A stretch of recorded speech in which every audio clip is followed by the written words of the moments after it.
रावरे मन सुनत ही देखी रे देखी खोला तो हाँ अभी तक नहीं खोलता 2 घंटा हो गया फालतू भाग रहा है मत रख ले तो आगे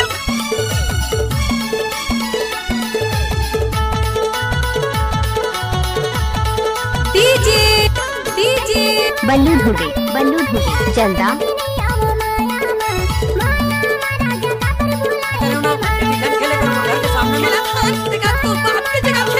कुछ भी बोलते हो है ना। इलाका किसी का भी हो लेकिन धमाका बल्लू भाई का होगा। अच्छा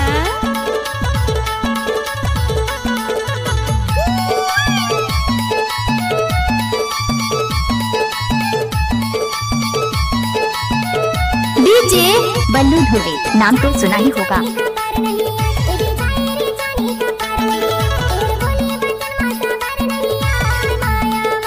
चलोगे जी तत्ते आदमी मार के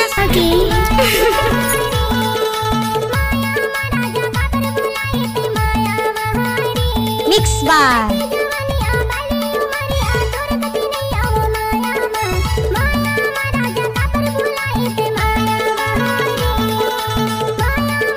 गजब आइटम है रे।